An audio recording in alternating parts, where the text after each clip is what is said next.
Salam Malaysia Madani dan tentunya kita bersama lagi di program Ruang Bicara yang kami bawakan kepada anda. Mana lagi tentunya di Bernama TV. Satu lagi topik yang cukup relevan sebenarnya telah pun kita pilih untuk kita semang-semang bersama dengan dua tetamu yang cukup istimewa. Seorang tetamu ada bersama saya di studio Ruang Bicara ini dan insyaAllah seorang lagi tetamu akan kita hubungi melalui kemudahan Zoom.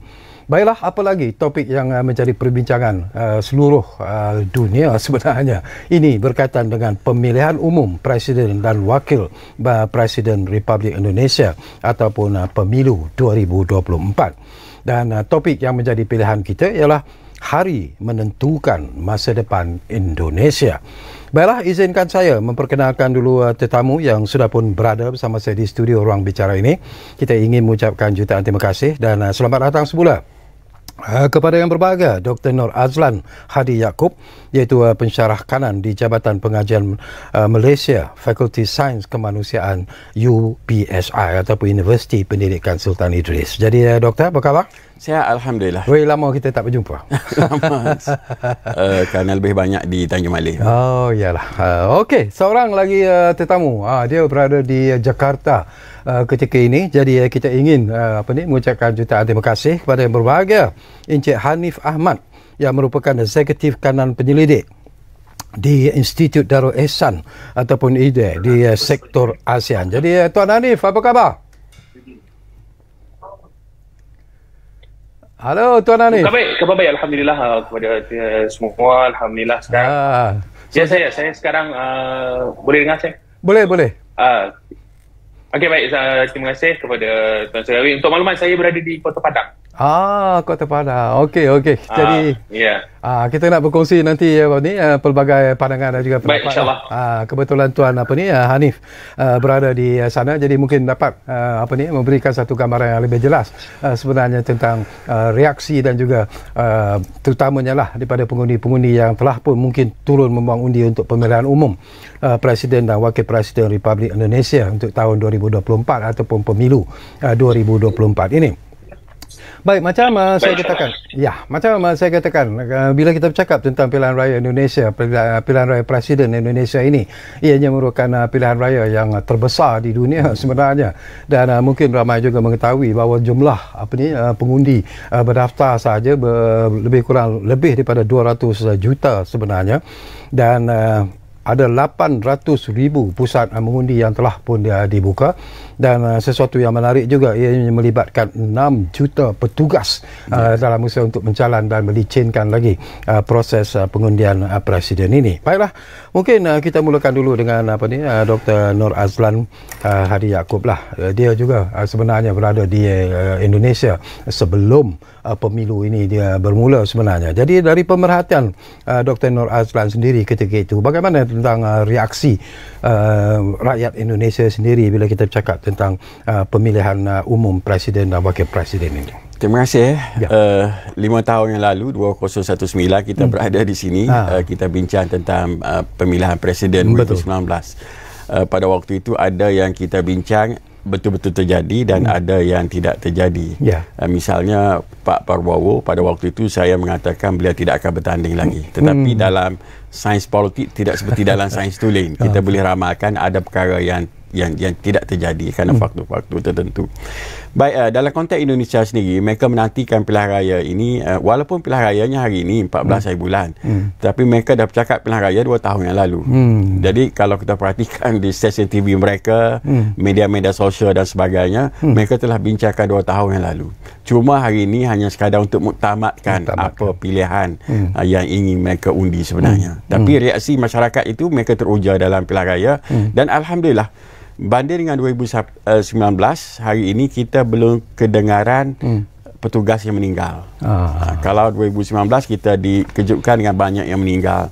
Setakat maghrib tadi kita tidak dengar lagi petugas-petugas pilihan raya meninggal, walaupun 6 juta yang terlibat dalam petugas pilihan raya, 205 juta yang boleh mengundi, 800,000 lebih tempat pengundian di seluruh Indonesia, 38 provinsi, 38 negeri.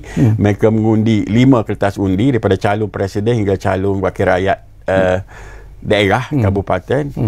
Alhamdulillah keadaan terkawal, tidak berlaku rusuhan seperti 5 tahun yang lalu. Okey, 3 tokoh yang tentunya lah mendapat perhatian dalam persaingan kali ini, iaitu Prabowo Subianto yang merupakan bekas Jenderal Tentera dan beliau juga merupakan Menteri Pertahanan.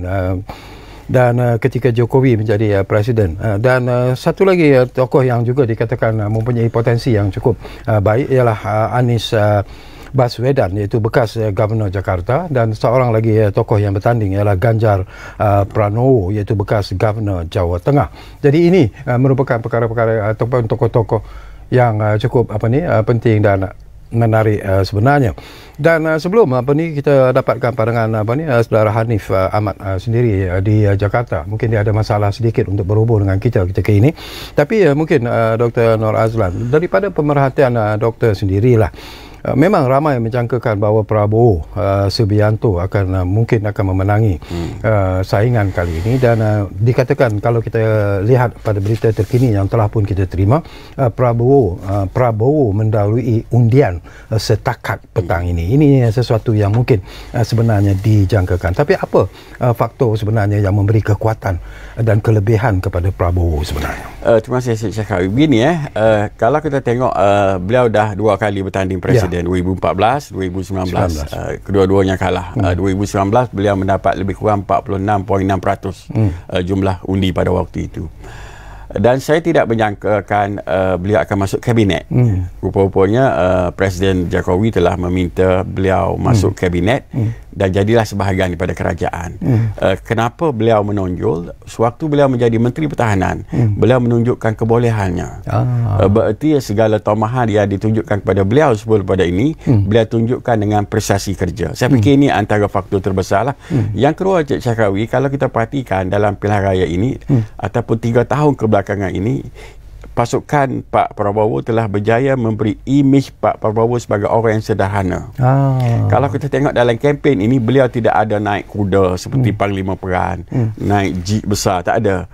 Beliau lebih dalam bahasa Indonesia sebut sebagai gemoy. Gemoy ni lucu, merakyat. Bahkan hari tenang 11 hari bulan, beliau letak dalam Instagramnya fotonya beliau memakai kain pelikat dan baju t-shirt. Maksudnya beliau digambarkan seorang yang sangat sederhana. Dan kita perlu fahami Cik Syakawi, Presiden Jokowi menang kerana imej kesederhanaannya. Dan Pak Prabowo ataupun Jenderal Prabowo ini berjaya menunjukkan imej kesederhanaan. Betul. Ada juga pandangan yang mengatakan bahawa dari segi watak Bapak Prabowo sendiri, seolah-olah dia menonjolkan the fatherly figure. Yes, betul sekali. Sebab itu kalau Cik Syakawi perhatikan dalam debat yang 3 kalau tak salah, Anies Baswedan mengkritiknya secara keras. Sebenarnya tujuannya adalah supaya beliau tersinggung dan beliau marah. Tetapi beliau dapat kontrol. Dan ini menunjukkan bahawasanya beliau telah berubah dari sudut penampilan. Itu dari sudut penampilan. Yang kedua sudah tentulah, ini saya secara pribadi, begini kita tengok pilihan raya Indonesia bukan soal siapa menang siapa kalah, itu bukan faktor besar sangat.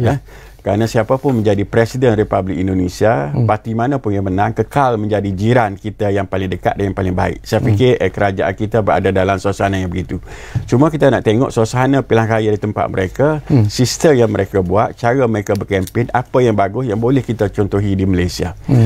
Satu perkara, Pak Prabowo ini yang tidak ada pada 2019, beliau mendapat dukungan sepenuhnya daripada elit tentera. Ini tak pernah dibincangkan di mana-mana stesen TV dan media di Malaysia. Kalau 2014, 2019, walaupun beliau tu bekas Panglima Kopassus. Kopassus ni komando pasukan khusus. Lieutenant General bintang 3. Tapi sebenarnya jenderal-jenderal di atas beliau tidak menyokong beliau. 2014, 2019. Tetapi hari ini saya perhatikan lebih pada 90% yang tidak menyokongnya 2019 bersama beliau. Pada waktu itu kita dah bincang di kalangan ahli akademik dan intelektual yang kaji tentang Indonesia, baik di Singapura, kawan-kawan kita di Melbourne dan sebagainya. Kita mengatakan ini petanda beliau akan menang. Yang kedua adalah media. 2019 beliau tidak disokong oleh media. Tapi pada tahun ini hampir semua media bersamanya. Kenapa?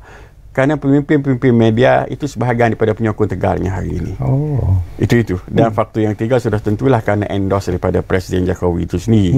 Jadi saya fikir banyak lagi faktor lain, tapi inilah antara faktor besar yang menyebabkan beliau, imej beliau telah bertukar, beliau boleh menang dengan begitu mudah dan sebagainya. Cuma dalam survey semua orang kata dia menang.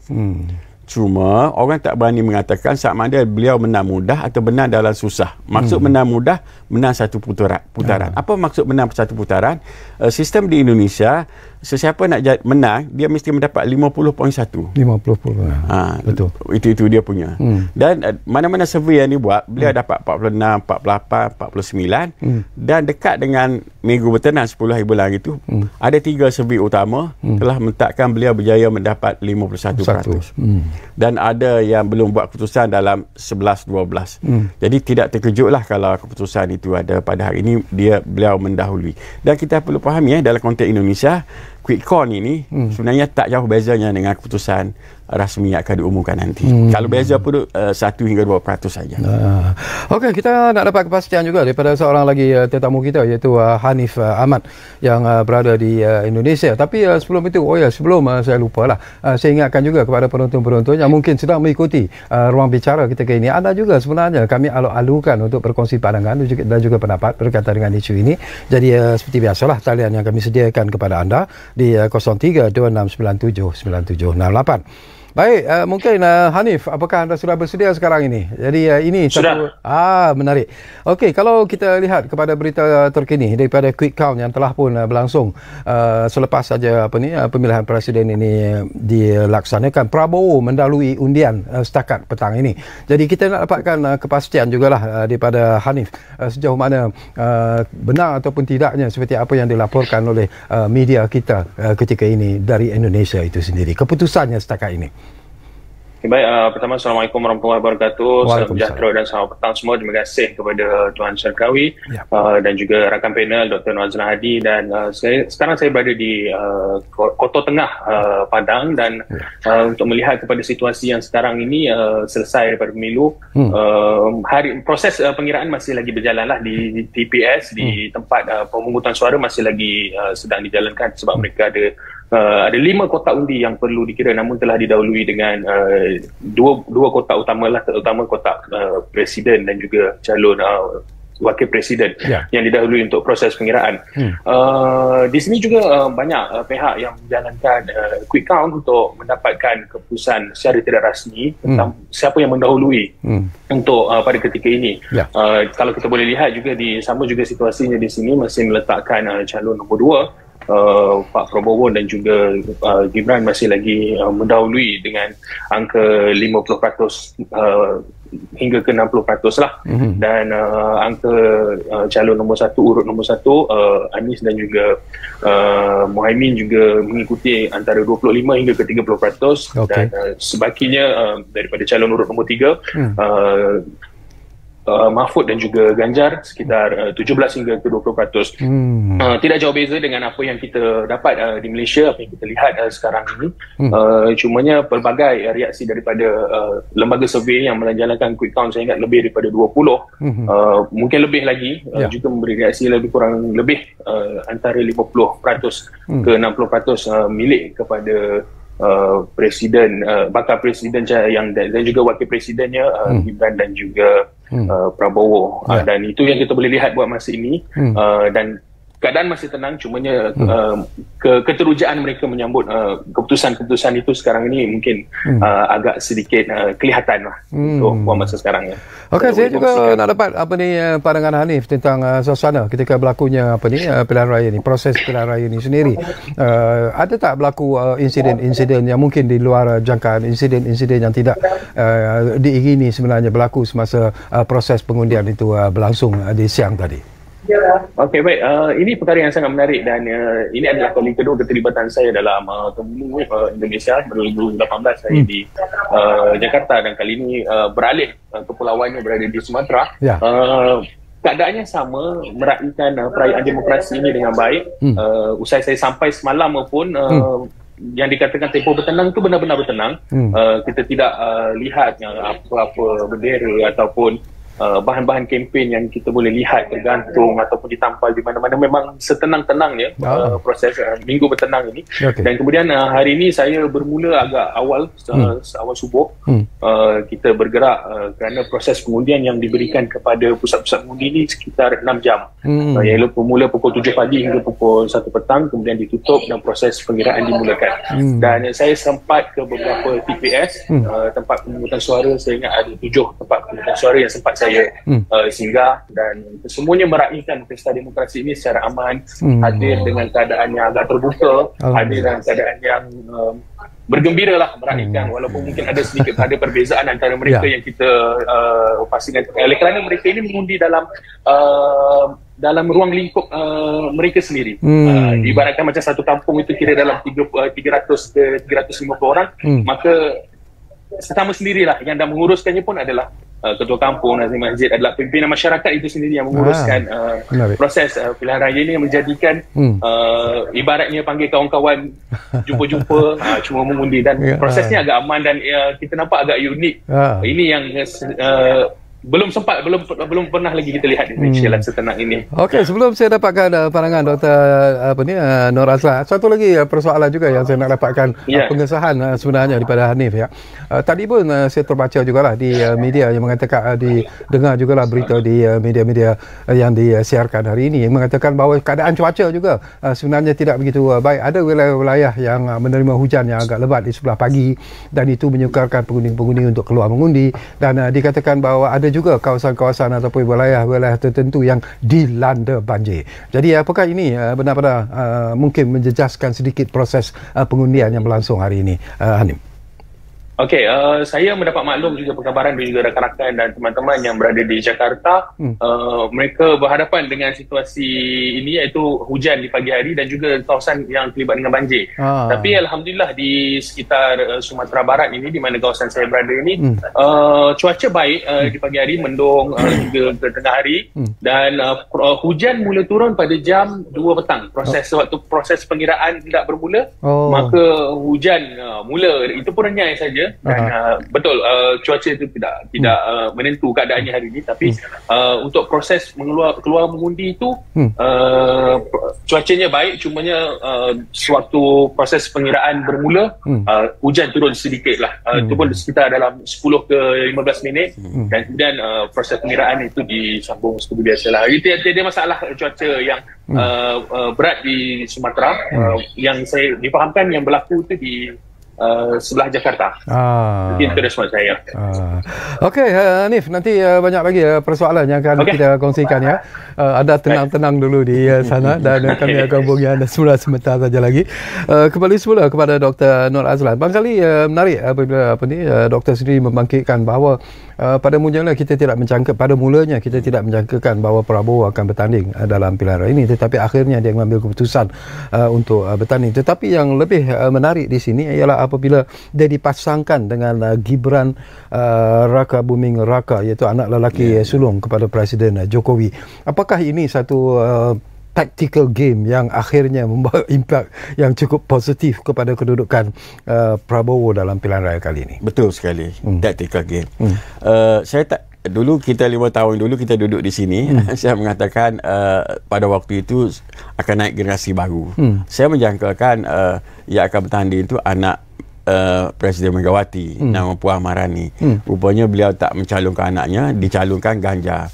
Dan pada waktu itu saya menjangkakan Pak Prabowo tak bertanding, kerana saya menjangkakan kalau kita tengok sejarah politik Indonesia daripada tahun 55, tahun 71, tahun 98, pattern dia mudah. Dia akan ambil orang nombor 2, nombor 3, nombor 4 daripada parti itu dibuat masuk, dan orang presiden parti ditinggalkan. Saya menjangkakan Pak Prabowo itu ditinggalkan. Rupanya Pak Prabowo itu dibuat masuk ke dalam kabinet, dan itulah membuka peluangnya sekali untuk bertanding. Di situ. Yang kedua, kenapa digabungkan dengan anak Presiden Jokowi, Gibran Raka Buming, yang tahun ini berumur 37 tahun dan sangat kontroversi. Tactical game ya. Yang kedua, daripada pembacaan saya dan bertemu rakan-rakan yang memahami isu ini, begini atas kertas Pak Prabowo sudah mendapat 46% tanpa anak Presiden Jokowi. Maksudnya parti-parti besar lebih pada separuh parti-parti besar itu menyokongnya. Gerindra partinya sendiri, Golkar, PAN tu parti mama dia. Maksud dia dah dapat 46% dalam tangan. Mungkin beliau merasakan tidak secure. Tidak secure untuk mendapat 51% dan last minute, saya ingat 1 bulan terakhir baru diminta anak Presiden Jokowi masuk. Kerana nama beredar sebelum pada itu orang lain. Ada nama Eric, ada nama apa namanya Ridwan Kamil, Gubernur Jawa Barat dan sebagainya. Tapi ini betul-betul taktikal game. Tapi beginilah ya. Saya menjangkakan begini, kerana kita kena faham Pak Prabowo ni namanya sudah terkenal semenjak tahun 1998. Beliau pernah menjadi stateless tanpa kewarganegaraan, kerana pada tahun 1998 berlaku reformasi, beliau terpaksa keluar dan tinggal di Jordan. Dan di zaman Presiden Megawati dan hujung Presiden Abdul Rahman Wahid, Presiden Ibu Mega menjadi presiden, beliau dipanggil balik dan dipulihkan. Dan dia membuat parti, namanya Parti Gerindra. Gerindra ni dalam bahasa mudah pecahan daripada Parti Golkar lah. Beliau bertanding wakil presiden bersama Ibu Mega tahun 2009 tapi kalah. 2014 dia bertanding presiden, 2019 dia bertanding lagi. Apa maksudnya? Maksudnya beliau gigih. Dan beliau mempunyai penyokong teras. 2014 penyokongnya sekitar 30%. 2019 naik 45.6%. Maksudnya dia dah ada pengundi teras kerana dia ada 20 tahun dalam politik dan beliau tidak pernah give up. Dan saya fikir ini yang perlu kita pelajari sebagai ahli politik muda. Itu satu hal. Dan yang kedua, apabila beliau menjadi Menteri Pertahanan, beliau buat kerja. Nampak kerjanya. Contoh antara yang sering disebut orang adalah beliau membina Universiti Pertahanan. Saya pernah pergi ke universiti tersebut dan memang luar biasa. Dan baru 2 bulan ataupun 1 bulan yang lalu baru mengeluarkan graduan PhD dalam pelbagai bidang. Maksud orang nampak karya dia. Satu lagi yang terakhir, kerana masa kita, saya melihat berlaku kebangkitan luar biasa dalam kalangan kelas menengah di Indonesia. Lebih kurang penduduknya 280 juta. Kelas menengah dianggarkan sekitar 54 juta. Apa maksud kelas menengah?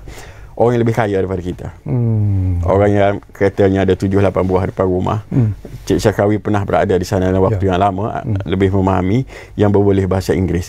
Saya melihat apabila Presiden Jokowi membuat pembangunan di Indonesia dan nampak pembangunan itu dalam waktu 10 tahun ini, kalau kita pergi ke Jakarta nak dibandingkan dengan setengah tempat di Kuala Lumpur, mungkin Jakarta lebih baik. Ada kereta api laju, saya pun dah mencubanya. Ada macam-macam perubahan, jalan tol dan sebagainya. Berlaku kebanggaan proud dari kalangan kelas menengah, dan mereka nak pergi ke satu tingkat lagi. Dia nak pemimpin yang boleh ke antarabangsa, boleh bercakap bahasa Inggeris, dan mereka nampak Pak Prabowo. Ini saya perhatikan dan jumpa dengan banyak kawan, termasuk kawan kita di Singapura yang mengkaji ini. Jadi Pak Prabowo berada dalam kedudukan yang sangat strategik. Kenapa? Kerana pada tahun 50-an Presiden Soekarno itu presiden yang berjalan satu dunia. Cakap di PBB, pergi ke Rusia, pergi ke China, pergi ke Hungary, itu Presiden Soekarno. Mereka ingin kembali ke gemilangan itu, dan nampaknya ada pada Pak Prabowo. Dan Pak Prabowo dalam budaya Jawa, beliau tidak pernah menjadi nombor 1. Presiden Jokowi nombor 1, dia sentiasa nombor 2. Dan saya fikir itu faktor besar dalam memahami masyarakat Jawa mengantarkan beliau di tempat hari ini. Okey, saya nak petik daripada apa yang Dr. Nur Azlan sebut. Saya nak lontarkan persoalan ini sebenarnya kepada saudara Hanif. Barangkali Hanif, kita sendiri nak tahu jugalah, ialah mungkin Hanif berada di sana dan mungkin Hanif sendiri melihat tentang apa sebenarnya yang diinginkan oleh rakyat Indonesia sebenarnya. Apa harapan mereka kepada Presiden baru nanti? Apa yang mereka mahu? Okey, baik, untuk melihat kepada situasi ini, saya berada di kota yang agak berbeza pandangan mereka kepada pilihan presiden mereka pada kali ini, kerana saya berada di kota yang mempunyai pilihan yang agak sedikit berbeza dengan apa keputusan yang sedang dikeluarkan pada ketika ini. Namun demikian, perubahan yang mereka ingin lihat di Indonesia ini pastinya saya tak boleh nafikan berapa rakan yang sempat saya ketemu di sekitar Padang ini, mereka mahukan satu negara yang mempunyai ketulusan dalam pentadbiran, dan pastinya satu pentadbiran yang lebih telus dan tidak mengandalkan undang-undang itu yang dibuat seperti permainan, kalau bahasa mudahnya tidak sewenang-wenangnya diubah begitu, diubah begini. Kalau di sini itu kemahuan mereka itu adalah tata kelola sebuah negara yang baik itu, dan juga bebas daripada cengkaman-cengkaman setengah pihak. Maknanya rakyat itu sendiri bersuara atas kehendak demokrasi, atas kebebasan bersuara sebagai seorang rakyat di sebuah negara untuk memberi pandangan dan menjadikan negara ini bebas daripada segala cengkaman-cengkaman pihak tertentu untuk mengikut kehendak pimpinan tertentu, dan menjadikan undang-undang ini tidak sewenang-wenangnya diperalatkan untuk kehendak sesetengah individu. Jadi kemahuan rakyat Indonesia khususnya di Sumatera ini melakukan perubahan yang seumpama itu. Pentadbiran yang lebih telus, pentadbiran yang lebih menjurus dan lebih mencakupi keseluruh rakyat dengan tata kelola negara yang baiklah. Itu yang saya boleh lihat daripada perspektif di kota Sumatera ini. Okey, menarik. Baik, kembali kepada Dr. Nur Azlan. Saya nak petik daripada apa yang disebut oleh salah seorang editor ialah media di Jakarta. Dia mengatakan bahawa apa yang berlaku dalam pemilihan, terutamanya atas pemilihan Gibran, anak kepada Presiden Jokowi, untuk bersama-sama dengan Prabowo dalam saingan kali ini, dikatakan bahawa ianya menunjukkan ataupun memberi isyarat tentang kemerosotan kepada kualiti demokrasi di Indonesia. Apa yang dia maksudkan sebenarnya? Kalau nak lebih spesifik, kita akan tengok majalah Tempo. Majalah Tempo paling kritikal mengkritik Presiden. Perlu difahami, majalah Tempo adalah penyokong kuat beliau sepanjang 9 tahun. Tetapi apabila anak Presiden Jokowi dicalonkan jadi wakil presiden, Bapak Gunawan Muhammad, ketua editor majalah Tempo, menjadi pengkritik yang paling kuat. Begini ada dua isu sini. Satu, saya nak tambah yang Anis sebut tadi. Dalam memahami politik Indonesia, kita harus ke Pulau Jawa. Kita tidak boleh ke Pulau Sumatera. Kerana 115 pengundinya berada di sana. 115 juta itu berada di sana. Ada 4 daerah besar. Banten, Jakarta tu kota Jakarta, Jawa Barat. Jawa Barat tu Bandung, itu pengundi terbesar. Jawa Timur, Surabaya, dan Jawa Tengah, Semarang. Battle pengundian di situ. Yang lain tu hanya sekadar tambah sikit, tambah kurang. Pulau Sumatera semenjak tahun 55, pilihan raya pertama tahun 55, itu basis Islam. Parti Masyumi sentiasa menang di sana. Jadi Pak Jokowi tidak menang kursi Sumatera. Sumatera 2019 itu pada Pak Prabowo. So kita harus memahami itu. Jadi kita faham orang Sumatera mengundinya bagaimana. Itu satu. Yang kedua yang kita tanya ini tentang merosotnya demokrasi. Begini kita pun bukanlah nak terlalu dalam mencampuri urusan negara jiran. Cuma kita nak tengok dalam konteks kita harus belajar transparansi dan sebagainya. Dalam budaya masyarakat mereka, mewariskan anak jawatan itu biasa. Ada satu ketua parti, billionaire, pemilik media, dia bertanding, isteri bertanding, 4 anaknya bertanding. Pernah kita terfikir tak? Hampir semua daripada parti Islam ada anak dia. Pejuang reformasi yang terkenal tahun 98 ada 3 anaknya bertanding. Itu budaya mereka. Cuma pertama kali presiden yang tengah bekerja meletak anak dia. Yang lain biasanya dah berhenti, baru anaknya naik. Itu kena faham tu dulu. Itu budaya mereka. Saya sebut sekali lagi, ada ketua parti yang billionaire, dia bertanding, isteri bertanding, anak-anak tu bertanding. Mana pernah berlaku dalam dunia? Itu kita faham konteks itu. Kemerosotan demokrasi, dan inilah yang dikritik oleh pakar-pakar perlembagaan, ahli-ahli akademik. Dan saya fikir selepas pada ini Pak Prabowo, kalau ditakdirkan keputusan pilihan rayanya berpihak pada dia secara rasmi, tugas yang paling berat adalah memujuk golongan kelas menengah, golongan terdidik, dan membaiki pelbagai sistem. Kerana sepanjang 9 tahun Pak Jokowi menjadi presiden, beliau belum pernah dikritik sebini rupa. Ini pertama kali beliau dikritik dalam penghujung pemerintahnya. Dan kemerosotan demokrasi, tapi untuk mengatakan sepenuhnya, kena faham juga budaya dia yang begitu. Jadi boleh dicek, hampir semua pemimpin itu ada anaknya bertanding juga. Ini itu budaya mereka yang tak boleh nak ditolak. Okey, kita akan berehat dulu buat seketika, dan kita akan kembali semula sebentar saja lagi. Sementara itu, macam saya katakanlah, kalau anda juga mungkin ingin berkongsi pandangan dan juga pendapat, gunalah talian yang kami sediakan kepada anda. Saya ulangi lagi, 0326979768. Jadi kita rehat dulu, kembali semula. Kita masih lagi bercakap tentang hari menentukan masa depan Indonesia. Okey, kita kembali semula ke ruang bicara ini. Masih lagi bercakap tentang hari menentukan masa depan Indonesia. Dan tentunya kita masih lagi bersama dengan dua tetamu. Seorang berada di studio, seorang lagi kita hubungi melalui kemudahan Zoom. Di studio kita ada Dr. Nur Azlan Hadi Yaakob dan melalui Zoom kita ada saudara Hanif Ahmad. Barangkali Hanif, ketika berada di sana, yalah, alhamdulillah semuanya berjalan dengan begitu lancar sekali, tidak ada insiden-insiden yang tidak diingini, dan kita juga tahu bahawa harapan yang diletakkan oleh rakyat Indonesia kepada the new president ini juga merupakan satu harapan yang cukup besar sebenarnya, dan kita tahu jumlah penduduk Indonesia sendiri yang begitu besar dengan kawasan yang wilayah-wilayah yang begitu besar dan sebagainya. Tetapi apa lagi yang Hanif rasakan yang perlu diberi perhatian oleh presiden yang akan terpilih nanti, tak kiralah siapa pun? Saya melihat isu ini seperti yang mereka mahukan, masih lagi pembangunan, masih lagi perhatian daripada pemerintah itu sendiri harus diberikan sama rata. Betul, saya tidak nak yang dikatakan seperti disebut oleh Dr. Nazlan tadi, Jawa adalah pemilikan penduduk yang paling padat dan paling tinggi sekali. Namun demikian, begitu juga di Sumatera Barat, juga inginkan perhatian daripada pemerintah juga harus diberikan kebijakan-kebijakan daripada pemerintah itu untuk Sumatera itu harus diberikan seadilnya lah. Namun demikian, perkara yang agak menarik yang saya terjumpa bersama dengan penduduk dan juga beberapa rakyat-rakyat di sini adalah mereka teringin untuk perhatian jika presiden itu nanti mampu untuk berada di Sumatera itu lebih lama daripada kebiasaannya. Saya tak tahu kebiasaannya itu berapa lama, tapi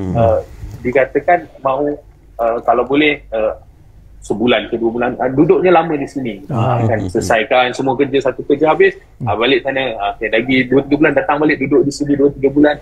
Itulah mungkin kemahuan yang saya dengar. Jadikan Sumatera ini betul-betul milik sepenuhnya lah. Presiden berikan perhatian. Sebegitulah yang saya sempat dengarkan, yang sempat saya berbual lah bersama dengan beberapa penduduk yang sempat saya bertemu. Mungkin itu perkara yang menarik lah bagi saya. Okey, menarik, dan kita dapat komen daripada Dr. Nur Azlan yang selalu berada di sana. Apa yang mereka mahukan sebenarnya? Penduduk Sumatera itu pertama sendiri. Pembangunan. Yang kedua begini sebelum tahun 1998 sistem Indonesia itu sistem berpusat. Semua hasil pergi ke Jakarta. Jadi salah satu daripada amanat reformasi ada 5 yang diubah oleh Presiden almarhum Presiden B.J. Habibie, selain pada media dan sebagainya, namanya adalah otonomi daerah. Apa itu otonomi daerah? Daerah ataupun negeri, bahasa mereka itu provinsi, diberi kuasa. Dan itu dibuat. Dan hasilnya nampak. Ya, sekarang kalau kita pergi di Sumatera tu, Pekanbaru Riau, kita nampak pembangunan. Kalau kita pergi ke mana-mana tempat, nampak berbanding dengan 20 tahun yang lalu. Jadi itu telah dibuat. Ada tak telah berhasil? Begini Cik Syahrawi, Indonesia ni besar, birokrasinya banyak. Jadi salah satu keberhasilan Presiden Jokowi yang menyebabkan beliau disokong oleh golongan peniaga, beliau berjaya membuat birokrasi yang banyak tu dikurangkan. Itu beliau berjaya menyebabkan banyak berlaku penanaman modal. Maksudnya FRD masuk ke Indonesia. Itu dibuat oleh Presiden Jokowi. Dulu saya ingat lagi, saya pertama kali ke Indonesia itu tahun 1952. Jadi kita agak faham lah, dan pernah pergi ke hampir semua tempat ke Indonesia kecuali Papua. Dahulu kita turun ke airport mereka pun kita takut. Kita takut ada orang minta duit. Tapi sekarang kalau kita pergi, mereka seperti kita dah. Maksudnya banyak pembaharuan telah berubah. Balik tadi, apa yang mereka inginkan? Mereka inginkan keadilan itu. Tapi sebenarnya bukan salah presiden sangat. Kerana begini pilihan raya ini bulan 8 nanti Cik Syahrawi. Kadang-kadang kita bercakap pilih presiden. Ada lagi pilihan lain. Pilih governor. Pilih wali kota. Pilih bupati. Kadang-kadang governor yang tak bergerak. Antara governor yang bergerak, governor Jawa Barat, Bandung. Kalau kita ke Bandung hebat. Kenapa? Kerana governornya bagus. Kalau tempat-tempat yang tak bagus, kita tengok governornya macam mana. Kadang-kadang governor itu tidak satu parti dengan presiden. Jadi sistem mereka sangat kompleks. Jadi saya memahami apa yang disebutkan tadi, dan memang ini antara tugas Pak Prabowo, presiden terpilih nanti, untuk membaiki keseluruhan sistem. Saya fikir yang perlu dibaiki adalah sistem pengurusan. Kita alhamdulillah di Malaysia, bukan kita nak bandingkan, kita negara kecil kan, kita punya sistem pentadbiran awam yang agak cekak kerana kita dijajah oleh British. Nah, ini dibincang di mana-mana. Biasanya negara yang dijajah oleh British mempunyai sistem pentadbiran awam yang agak cekak. So dalam konteks mereka tu, sistem pentadbiran awam bukan tidak cekap, kerana besar negaranya. Dan saya rasa telah dibuat oleh Presiden Jokowi dalam 9 tahun ini, cuma belum terlaksana sepenuhnya. Bila you sebut tentang sistem pengurusan itu sendiri, ada juga suara-suara yang mengatakan bahawa apabila Presiden Jokowi mengambil keputusan untuk mengubah ibu negara daripada Jakarta kepada Kalimantan Timur, itu juga ada suara-suara yang tidak bersetuju sebenarnya, yang mengatakan bahawa mungkin ia akan menimbulkan banyak masalah sebenarnya. Tetapi apakah secara peribadi doktor melihat bahawa ini satu lagi langkah positif yang sebenarnya perlu dilakukan oleh Indonesia, kerana kita tahu Jakarta sekarang ini begitu sesak sebenarnya dalam bahasa yang mudah lah. Ada dua mazhab dalam berfikir itu di pihak kerajaan sendiri. Satu, perlu kota baru, dan sebenarnya kota baru itu soal perlu satu. Yang kedua, Presiden Jokowi berasal daripada Parti Demokrasi Indonesia Perjuangan. Sebenarnya mengikut fahaman mereka, Presiden Soekarno pernah ingin memindahkan ke Kalimantan. Namanya Pelangka Karya kalau tak salah saya. Maksudnya dah ada dalam cadangan Presiden Soekarno, cuma diambil oleh Presiden Jokowi ke sana. Dan dengan alasan pindah ke sana ada dua isu. Pertama, mengikut kajian tidak ada gempa dan banjir. Dan yang kedua, kerana seperti disebutkan tadi, Jakarta dah terlalu padat. Pihak yang tak bersetuju bukan kata menolak Kota Baru.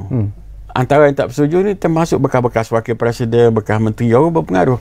Mereka mengatakan, cuba bandingkan dengan Brazil, cuba bandingkan dengan negara yang ada Kota Baru, ada yang berhasil, ada yang tidak, termasuk di Kemboja dan sebagainya.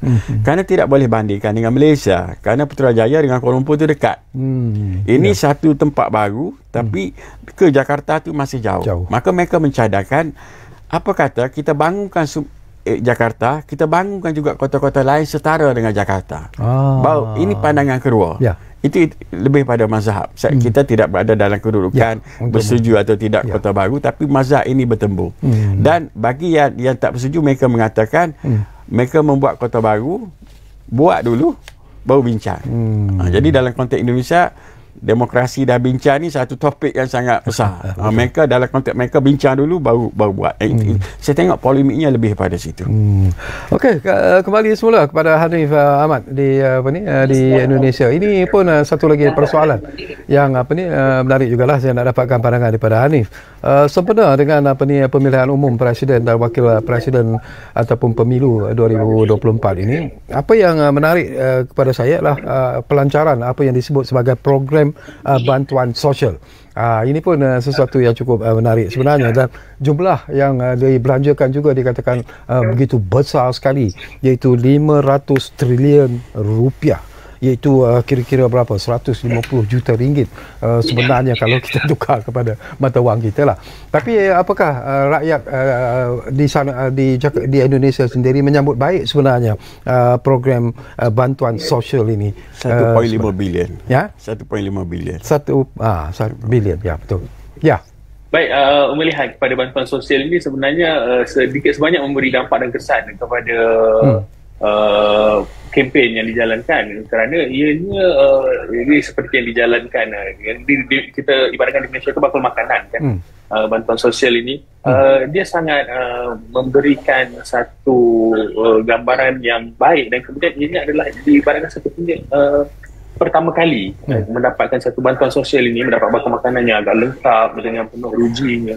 Dan itu sebenarnya memberi kesan, sangat-sangat memberi kesan kepada pemberian undi untuk kali ini. Dan pastinya yang terkesan kalau 200 juta lebih pengundi itu, 80 juta adalah golongan dan golongan miskin tegar. Yang ini apabila golongan ini menerima bantuan sosial ini, sudah pasti saya yakin dan percaya 100%, tidak 100%, tapi saya yakin kebanyakannya sangat terkesan, dan ini sangat memberi dampak, dan hasilnya itu yang saya ingat, keputusan yang boleh kita lihat melalui tahun sekarang inilah.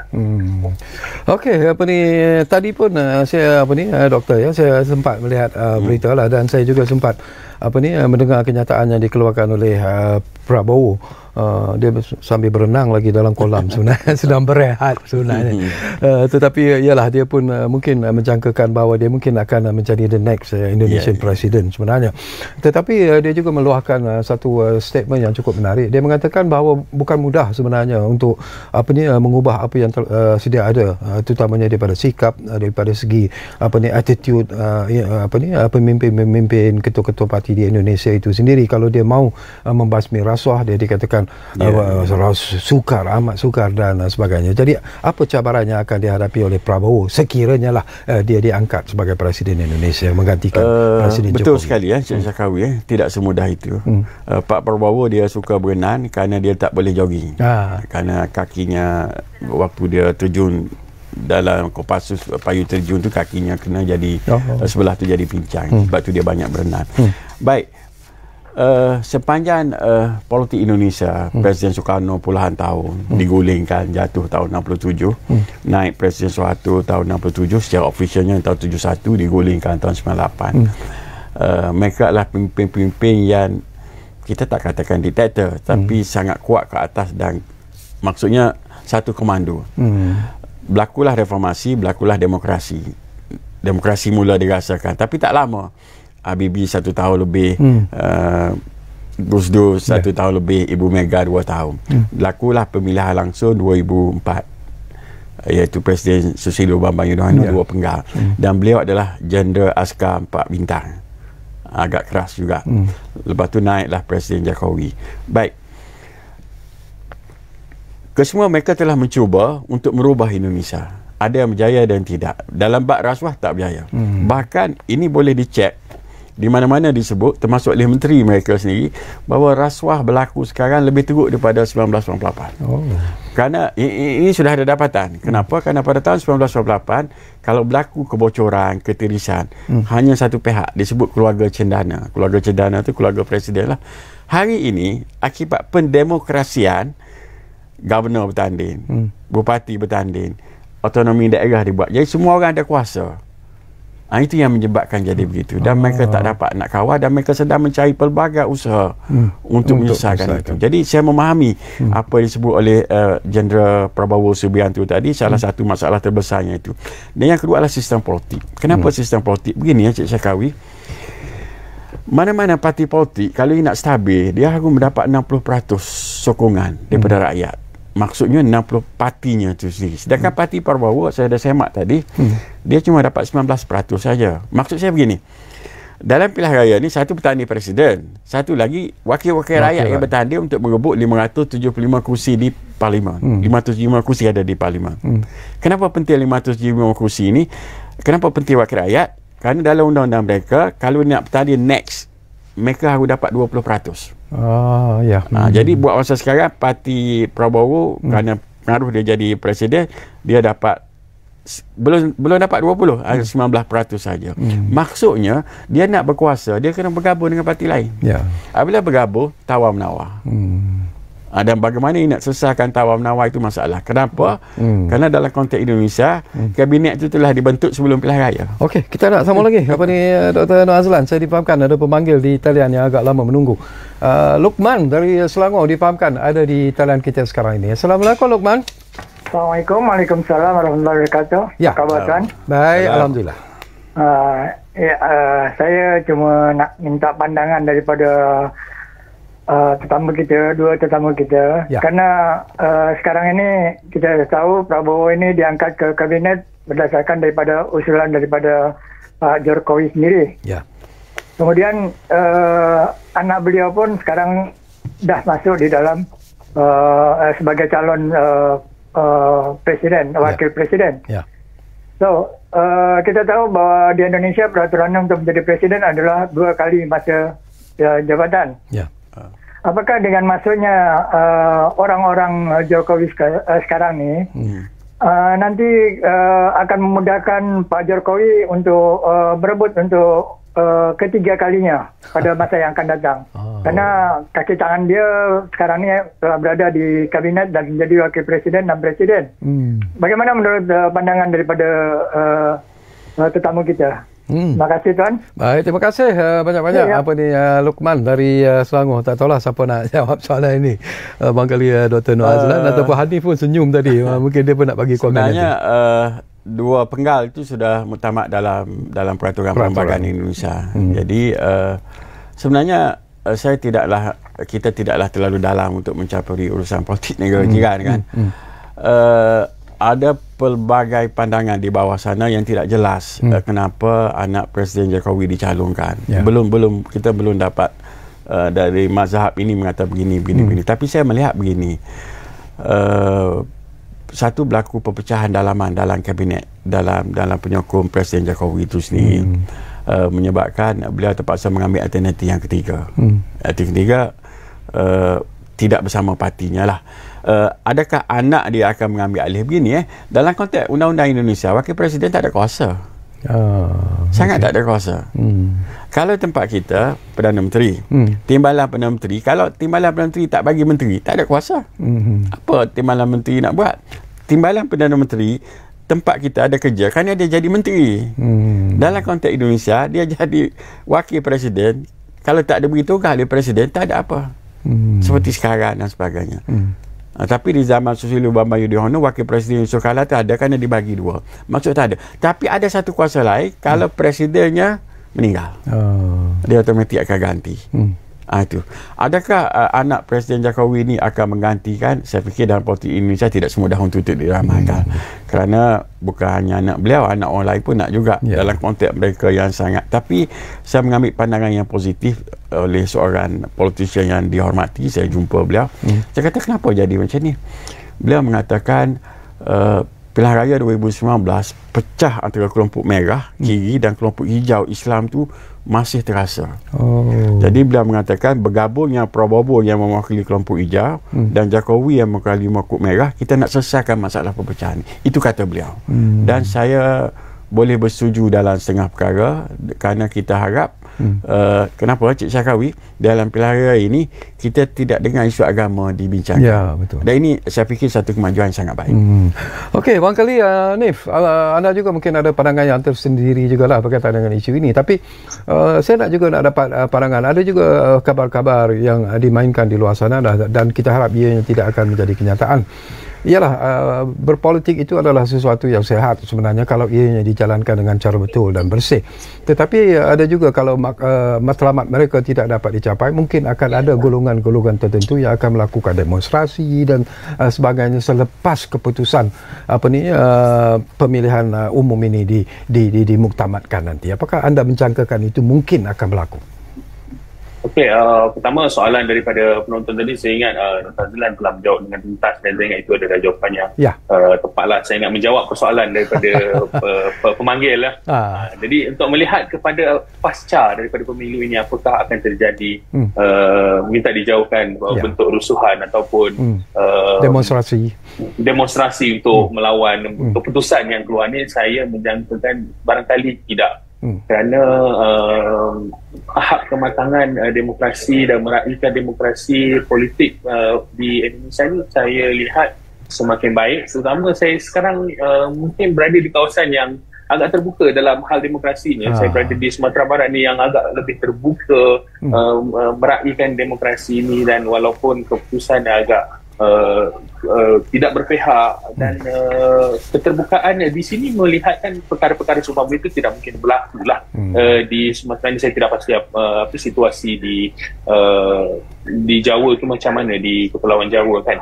Tapi melihat kepada kematangan rakyat Indonesia sendiri yang sangat bersungguh-sungguh untuk berpartisipasi dalam demokrasi, untuk khususnya pemilu pada kali ini, saya tidak melihatkan perkara seumpama itu akan berlaku lah, khususnya selepas pengumuman rasmi Presiden akan berlaku. Kerana kita kena maklum juga selain daripada tingkat ada beberapa tingkat pemilihan yang berlaku selain daripada pilihan Presiden, mereka juga memilih anggota DPR, DPD, ada 4 governor, bukan governor, senator yang mereka pilih hari ini. Itu sebab proses pengiraannya daripada petang mungkin sampai awal pagi pun belum tentu habis. Ya, betul. Jadi itu yang saya maksudkan. Maksudnya mungkin tak menang semua, tak kalah semua lah.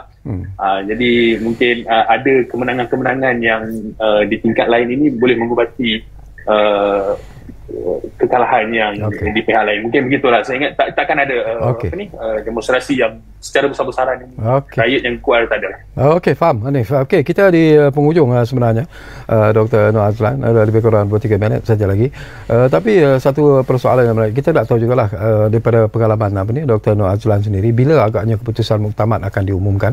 Tetapi yang pertama, yang keduanya, kita yakin bahawa siapa pun yang akan menjadi Presiden Indonesia nanti, hubungan Malaysia-Indonesia itu akan terus menjadi lebih kuat, lebih kukuh sebenarnya. Tak ada masalah dalam persoalan ini. Saya sering ditanya tentang hubungan Malaysia-Indonesia. Seperti kita sebut di awal tadi, saya kekal dengan pandangan kita, siapa pun menjadi Presiden Republik Indonesia, parti mana pun yang menang, kekal menjadi jiran kita yang paling baik. Betul. Kerana kita tidak boleh memilih jiran. Yang kedua, Yang Obama Perdana Menteri kita punya hubungan yang baik dengan Indonesia. Bahkan ketiga-tiga fraksi yang bertanding datang ke Kuala Lumpur berjumpa beliau. Betul. Anies Baswedan pernah berjumpa Pak Prabowo beberapa kali dan Profesor Mahfuz. Saya fikir dari sudut itu kita tidak punya masalah sangatlah dari sudut hubungan. Cuma yang terakhir Cik Syarkawi, saya sebenarnya lebih berminat di Indonesia ni, kita nak tengok sistem dia yang bagus, yang boleh kita contohi. Antaranya adalah media. Media tempat mereka itu betul-betul digunakan sehingga semua perkara tak boleh nak ditutupi. Saya fikir ada perkara yang perlu kita belajar daripada mereka. Yang kedua, literasi politik mereka tentang perlembagaan. Nama mereka Undang-Undang Dasar 1945. Di mana pun mereka bercakap ini menyalahi undang-undang. Maksudnya kefahaman masyarakat mereka itu cukup tinggi. Kita tak ada kefahaman itu. Dan yang ketiga, cara kempen mereka ini seperti disebut oleh saudara Anies tadi, dia santai mengundi ni. Kita nak pergi mengundi ni macam nak pergi ada perayu undi, pergi dewan besar. Dia tak ada, sangat santai. Boleh bawa anak masuk dewan, boleh berjalan hilir, keluar masuk. Cuma kita tak boleh tengok dia letak dalam kotak mana. Dan yang terakhir, dulu kita pernah bincangkan, demokrasi yang terlalu liberal tidak menguntungkan rakyat kecil. Akhirnya yang menang adalah pemilik modal, orang yang punya duit, dia beli stesen TV, sudah dia beli stesen TV, dia membuat parti. Dan inilah sedang berlaku di Indonesia hari ini. Jadi soalan saya sebelum berpisah, bila keputusan 1 bulan lagi. 1 bulan lagi. Dan secara terakhir, bukan kata mengundi hari ini besok Presiden Jokowi dah tak jadi presiden. Dia masih presiden sehingga bulan 8. Bulan 8 ya. Sebab itulah pusingan kedua itu penting, kerana mereka nak buat ketidakstabilan politik sehingga bulan 8. Adakah benda ni selesai? Tidak. Politik Indonesia tidak semudah itu untuk kita bincangkan. Okey, terima kasih banyak-banyak kepada Dr. Noor Azlan Hadi Yaakob. Jutaan terima kasih juga kepada rakan kita Hanif Ahmad yang berkongsi pandangan dan juga pendapat. Dan insyaAllah dari kita akan terus bercakap tentang isu ini, kerana ini merupakan isu yang penting sebenarnya. Sesiapa pun yang jadi Presiden Indonesia untuk menggantikan Presiden Jokowi yang sedia ada sekarang ini, kita seperti apa yang Doktor sebutlah, kita mengharapkan bahawa hubungan di antara Malaysia dan Indonesia itu akan terus kekal kukuh, kerana sesungguhnya kalau kita melihat tentang pengundi-pengundi Indonesia yang berada di Malaysia, bagaimana mereka turun mengundi begitu ramai sekali, dan itulah sebenarnya gambaran yang ingin kita lihat dari segi semangat persahabatan, kekukuhan semangat itu di antara Malaysia dan Indonesia. Jadi terima kasih kepada anda yang menumpukan perhatian bersama kami di ruang bicara ini, dan jangan lupa seperti yang selalu kami janjikan kepada anda,